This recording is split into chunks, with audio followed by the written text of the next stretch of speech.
So hello everyone, কেমন আছো সবাই? তো বেরিয়ে গেছিলাম সন্ধেবেলায় মৌ আর আমি একটু মার্কেটে শপিং করতে। আর গেছিলাম হচ্ছে স্টাইল বাজার। তো যাওয়ার পথে আমরা তো টোটোই পাচ্ছিলাম না, অনেকটা হাঁটার পর টোটো পেয়েছিলাম। একটু কষ্টই হয়েছে বলতে পারো। তার আগে বিকেল দিকে একটু জল টল হয়েছিল, তাই জন্য রাস্তাটাও একেবারে ভেজা ছিল আর হাঁটতে খুবই বিরক্ত লাগছিল।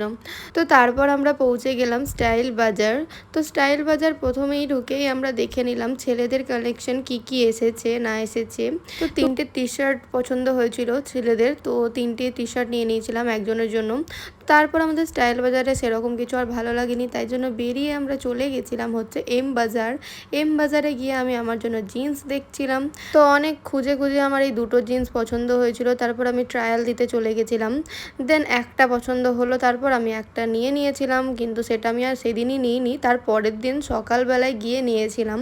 তারপর দুজন মিলে কোল্ড ড্রিঙ্কস খেতে খেতে চলে গেছিলাম বাড়ি। তো তারপরের দিন আর সকালে কোনো ভিডিও করিনি, তারপরের দিন আবার বিকেলবেলায় একটু বেরিয়েছিলাম সন্ধেবেলায়।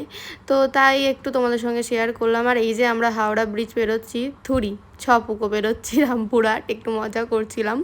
তো এই যে মা কালীকে প্রণাম করে আমরা চলে গেছিলাম আইসক্রিম খেতে। তো আইসক্রিম খেয়ে নিয়েছিলাম। তারপর এই যে পাহাড়ে যেই এই ফ্ল্যাগগুলো পাওয়া যায় মানে গাড়িতে বাঁধার জন্য, এগুলো একটা কিনে নিয়েছিলাম, পেয়েছিলাম তাই তাই ওর গাড়িতে বাঁধছিল, এটা বেশ ভালোই লাগছিল।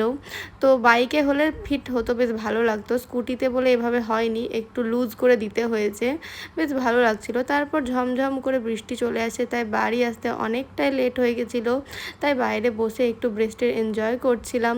তো ভিডিও এতটাই ভালো লাগলে অবশ্যই লাইক কমেন্ট করে দিও, আর প্লিজ চ্যানেলটা সাবস্ক্রাইব করে দিও। দেখা হচ্ছে নেক্সট ভিডিওতে।